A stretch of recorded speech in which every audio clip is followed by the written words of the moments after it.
इस पृथ्वी पर भगवान श्री कृष्ण की जन्मभूमि मथुरा नगरी है। उस नगर में रूपणिका नाम की एक वेश्या रहती थी। उसकी मां मकरदंष्ट्रा बड़ी ही कुरूप और कुबड़ी थी। वो कुटनी का कार्य भी करती थी। रूपणिका के पास आने वाले युवक उसकी मां को देखकर बड़े दुखी होते थे। एक बार की बात है, जब रूपणिका पूजा करने मंदिर में गई तो वहां उसने एक युवक को देखा जो मंदिर के खंभे को पकड़कर मंदिर को निहार रहा था।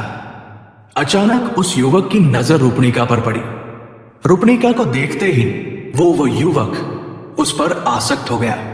वो उस अप्रतिम सुंदरी रूपणिका को प्राप्त करने के लिए मन ही मन में विचार करने लगा। बेचारा युवक आया तो था पूजा करने, किंतु एक वेश्या पर मर मिटा था। इधर रूपणिका की मनस्थिति भी इसी प्रकार की हो गई थी।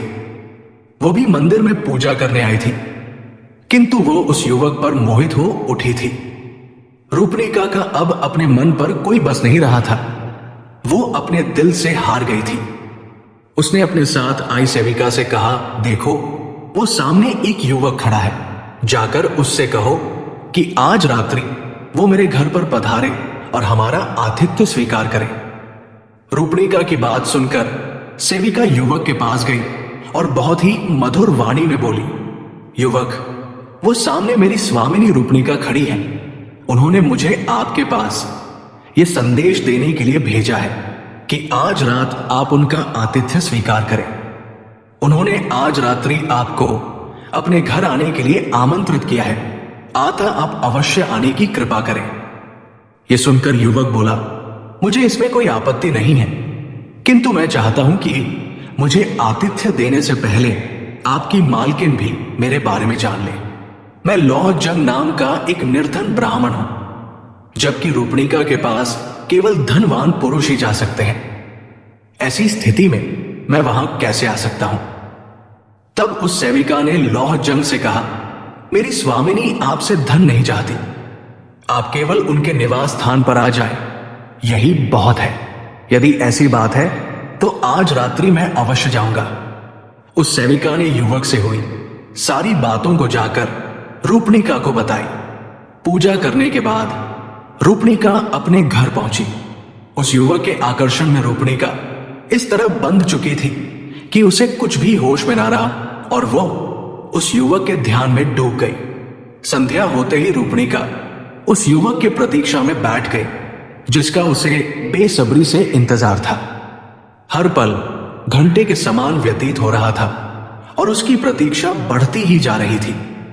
उसकी आंखें उस मार्ग को निहार रही थी जिस मार्ग से उस युवक को आना था। तभी उसकी आंखें चमक उठी। उसने लौह जंग को आते हुए देख लिया था। लौह जंग निश्चित समय पर रूपणिका के पास पहुंच गया। उस युवक को रूपणिका के पास आया देखकर मकरदंष्ट्रा को बड़ा आश्चर्य हुआ। उसने दोनों की आंखों में एक प्रेम भरी चमक देख ली थी। लौह जंग को आया देख रूपणिका प्रसन्नता के साथ उसे अपने शयन कक्ष में ले गई। उसने अपनी मां की भी कोई परवाह न की। लौह जंग के प्रेम भरे आलिंगन का स्पर्श पाकर वो खुद को धन्य समझने लगी। लौह जंग ने अपने सानिध्य की अपार ऊर्जा से रूपणिका का मान मर्दन कर दिया था। लौह जंग के साथ सहवास करने से रूपणिका को अपार आनंद प्राप्त हुआ था। वो अपने जीवन को धन्य समझने लगी। इसका नतीजा यह हुआ कि उसने धीरे धीरे अन्य युवकों से संबंध तोड़ लिए और केवल लौह जंग की होकर रहने लगी। लौह जंग भी आनंद पूर्वक उसी के घर में रहने लगा। अपनी कन्या के इस व्यवहार से मकरदंष्ट्रा बड़ी दुखी थी। कहां वो नगर भर की वेश्याओं को प्रशिक्षण देती थी और कहां उसी की पुत्री उसके वश से बाहर हो गई। उसकी कुछ समझ में नहीं आ रहा था कि क्या करे। एक दिन वो रूपणिका से बोली, पुत्री, इस दरिद्र को तुमने क्यों पाल लिया है? मनुष्य भले ही मुर्दे का स्पर्श कर ले, किंतु वेश्या कभी भी किसी निर्धन का स्पर्श नहीं करती। सच्चे प्रेम और वेश्यावृत्ति का आपस में कोई संबंध नहीं है। मकरदंष्ट्रा रूपणिका को समझाने लगी, पुत्री, प्रेम बंधन में उलझ जाने वाली वेश्या की चमक संध्या के समान शीघ्र ही नष्ट हो जाती है।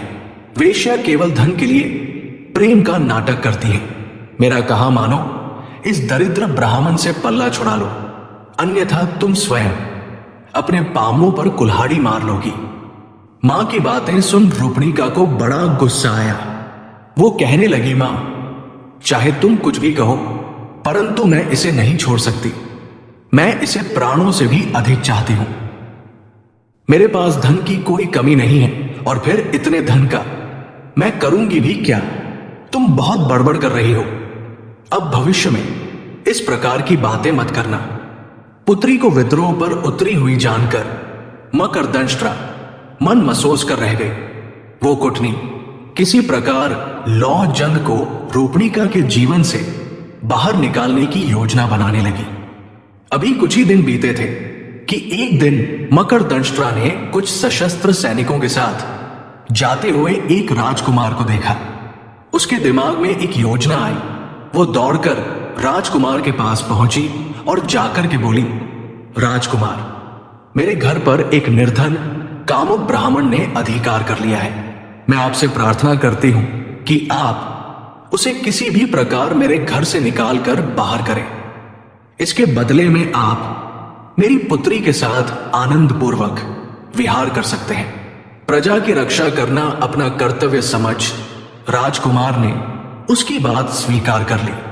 वो रूपणिका के घर गया।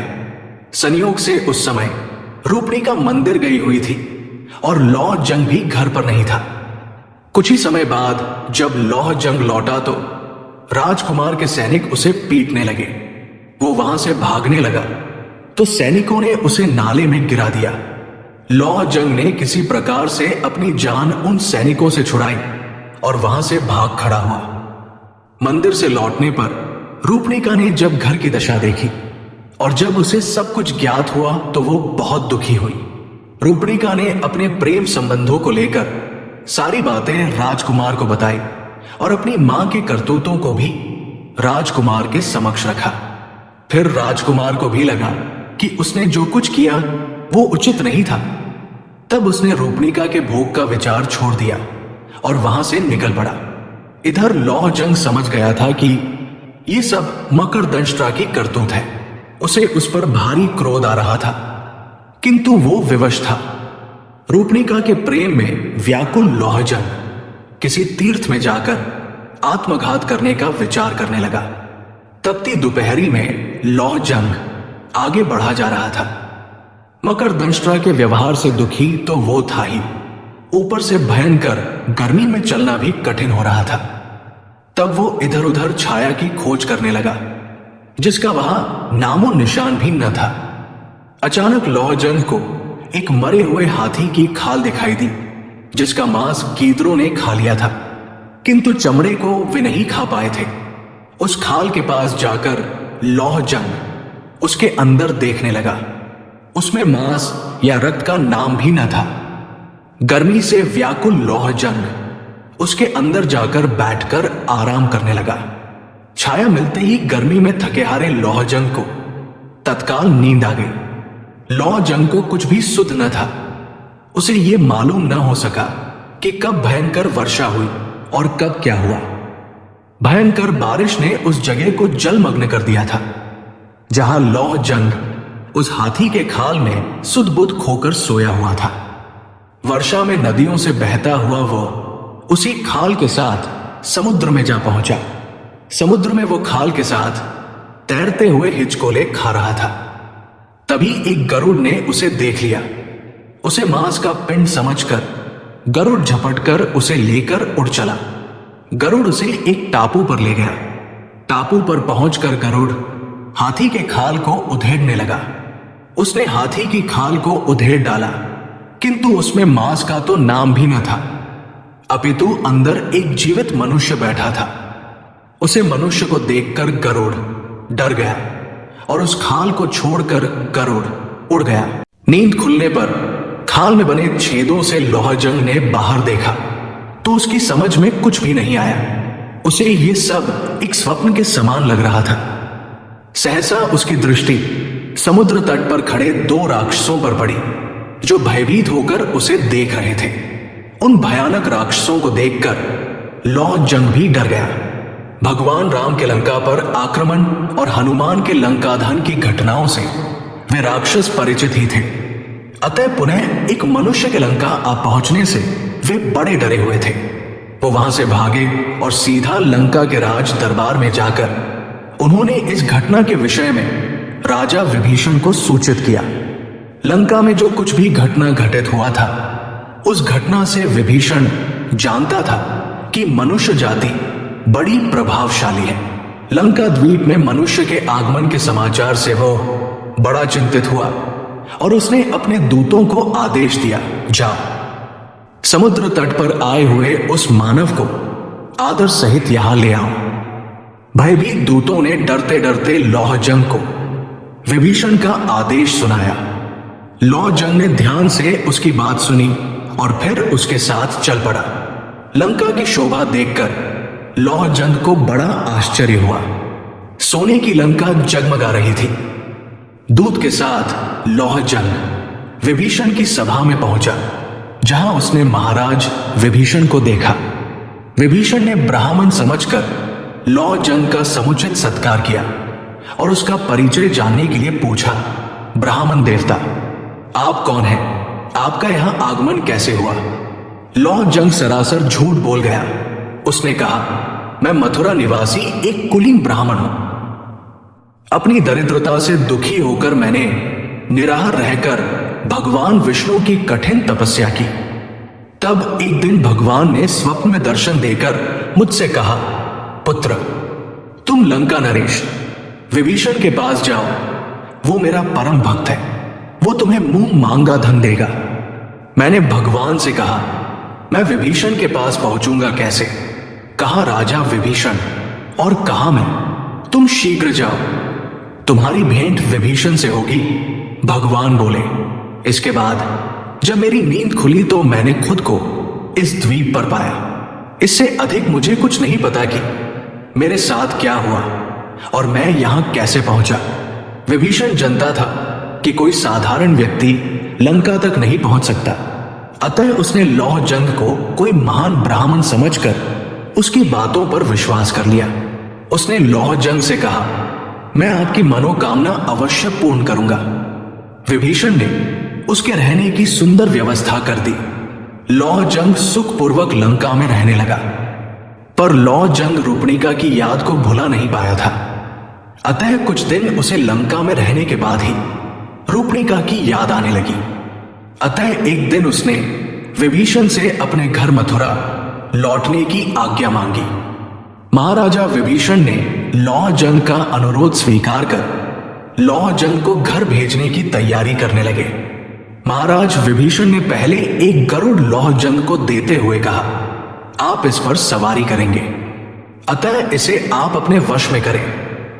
इसी पर बैठकर आप वापस मथुरा जाएंगे। विभीषण का अतिथि बना हुआ लौह जंग गरुड़ पर बैठने और उसे उड़ाने का अभ्यास करने लगा। घर लौटने की तैयारी के बीच एक दिन लौह जंग ने विभीषण से पूछा, महाराज, लंका की ये भूमि काष्ठ की बनी हुई क्यों दिखाई देती है?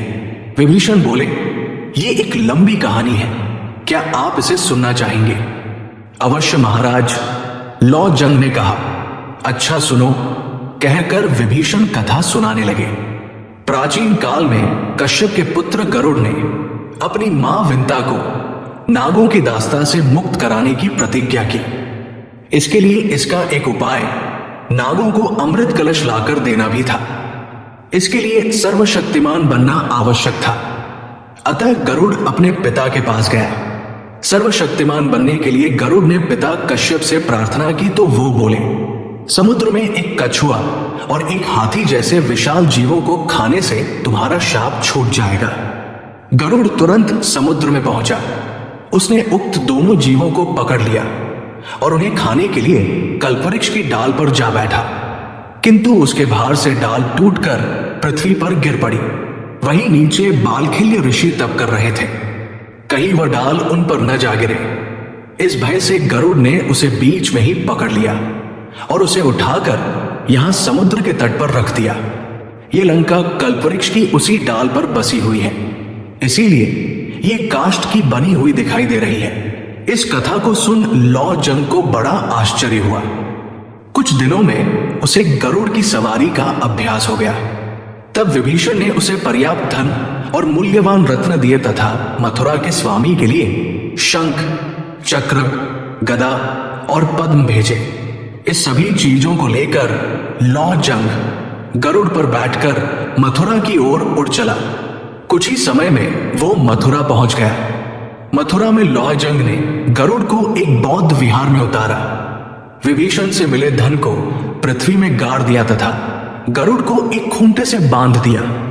इसके बाद एक रत्न को उसने बाजार में बेच दिया तथा अपनी दैनिक आवश्यकता की वस्तुएं तथा श्रृंगार सामग्री खरीद ली।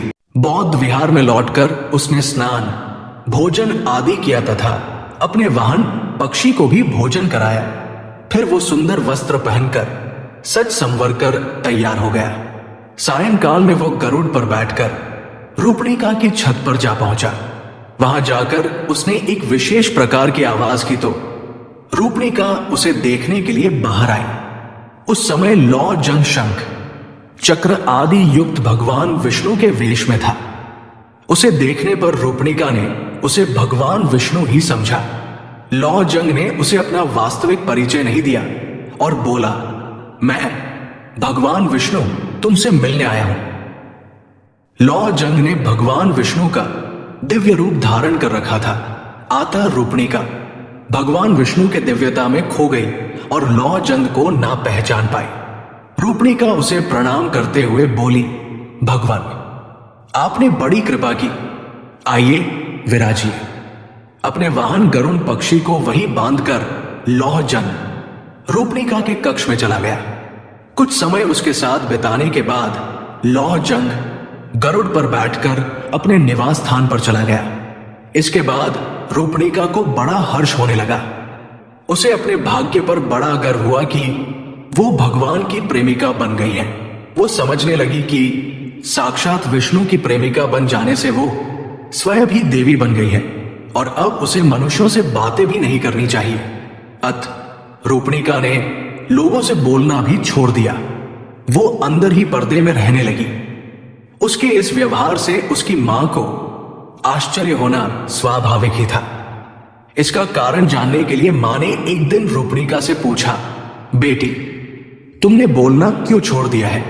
मां द्वारा बार बार पूछे जाने पर रूपणिका ने सारी बात उसे बता दी। कुटनी मां को पहले तो पुत्री की बात पर विश्वास ही नहीं हुआ, किंतु जब रात्रि में लौ जंग गरुड़ पर बैठकर पुनः आया तो उसने स्वयं देख लिया, अतः उसे विश्वास करना ही पड़ा। दूसरी प्रातः कुटनी पर्दे की ओट से पुत्री से बोली, बेटी तू तो भगवान की कृपा से देवी बन गई है, मैं तेरी मां हूं, मेरा जीवन भी सफल कर दे। रूपणिका कुछ न बोली तो मां ने पुनः कहा, बेटी मैं बूढ़ी हो गई हूं, अब मुझे संसार का कोई मोह नहीं रहा, मैं इस शरीर से स्वर्ग जाना चाहती हूं। इसके लिए तू भगवान से मेरी सिफारिश कर दे। रात्रि में लौह जंग के आने पर मकरदंष्ट्रा ने उससे भी इसी प्रकार की प्रार्थना की। इस पर लौह जंग रूपणिका से बोला, तुम जानती हो तुम्हारी मां पापी है, उसका इस शरीर से स्वर्ग जाना संभव नहीं है। एकादशी को स्वर्ग द्वार खुलने पर पहले शिव के गण वहां प्रवेश करते हैं। यदि तुम्हारी मां शिव के गणों का वेश बना ले तो हो सकता है कि उसे भी प्रवेश मिल जाए। इसके लिए हमें क्या करना होगा? रूपणिका ने पूछा। लौह जंग ने कहा, तुम्हारी मां को अपना सिर 5 जगह से मुंडवाकर 5 चोटियां रखनी होंगी, गले में हडेडियों की माला पहननी होगी तथा आधे शरीर में काजल और आधे में सिंदूर पोतना होगा, तभी उसे शिव गणों में मिलाया जा सकेगा। उसके ऐसा करने पर ही मैं कुछ कर सकता हूं। यह सब बताने के बाद लौह जंग ने रूपणिका के साथ विहार किया, फिर लौट गया। रूपणिका ने यह उपाय अपनी मां को बताया तो वो ऐसा करने के लिए सहमत हो गई। एकादशी के दिन उसने नाई बुलवाया और लौह जंग के बताए अनुसार सिर मुंडा कर तैयार हो गई तथा रात्रि होने की प्रतीक्षा करने लगी। यथा समय लौ जंग वहां आया। उसने रूपणिका के साथ रमण किया। इसके बाद जब वो जाने लगा तो रूपणिका ने अपनी मां को भी उसके साथ भेज दिया। कुटनी को गरुड़ पर बैठाकर लौ जंग उड़ चला। मार्ग में एक मंदिर के पास चक्र के चिन्ह वाले पत्थरों के कुछ खंभों को देखकर उसने कुटनी को एक खंभे पर बिठा दिया और उससे कहा, मैं शिव के गणों के पास जाता हूं और तुम्हें स्वर्ग में प्रवेश दिलाने का प्रयत्न करता हूं। तब तक तुम मेरी यही प्रतीक्षा करो। बुढ़िया कुटनी को वहां बैठाकर लौ जंग उड़ गया। आगे एक मंदिर में रात्रि जागरण हो रहा था। लोग कीर्तन कर रहे थे। लौह जंग आकाश से ही उनसे बोला, भक्तों, आज तुम पर महाविनाशक महामारी गिरने की संभावना है। उससे बचने का केवल एक ही उपाय है कि सब मिलकर भगवान का भजन करो। इसके बाद वो पुनः आगे बढ़ गया। आकाशवाणी सुनकर भक्त जोर जोर से कीर्तन करने लगे। इसके बाद लौह जंग अपने निवास स्थान पर गया। अपने वाहन को एक खूंटे से बांधकर उसने अपना भगवान का वेश उतार दिया तथा इसके बाद वो स्वयं भी कीर्तन करने वालों में जा मिला। खंबे पर बैठी हुई कुटनी थक गई थी। वो मन ही मन विचार करने लगी कि आखिर भगवान क्यों नहीं आए। थकने से वो कभी भी नीचे गिर सकती थी। अतः वो चिल्लाने लगी, अरे अरे, मैं गिर रही हूं, मुझे बचाओ।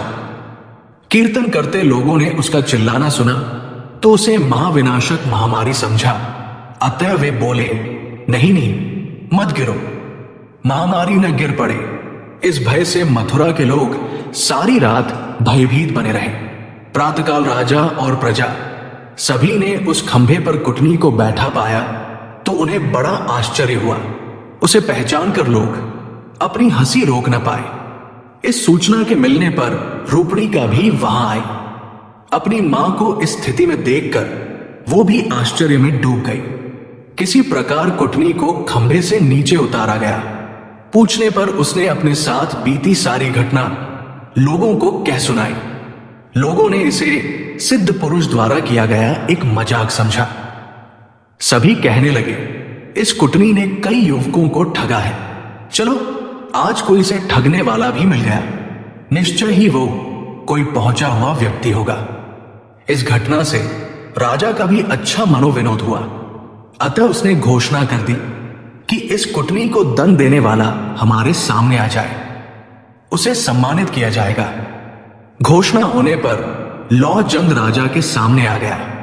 उसने विभीषण द्वारा दिए शंख, चक्र आदि उपहार भी राजा को सौंप दिए। इसके बाद लौह जंग का सम्मान किया गया और उसकी शोभा यात्रा निकाली गई। चारों ओर उसकी चर्चा होने लगी। राजा ने रूपणिका को भी वैश्यावृत्ति से मुक्त कर दिया। लौह जंग ने कुटनी से अपने अपमान का बदला ले लिया और फिर वो रूपणिका के साथ सुखी एवं समृद्ध जीवन बिताने लगा।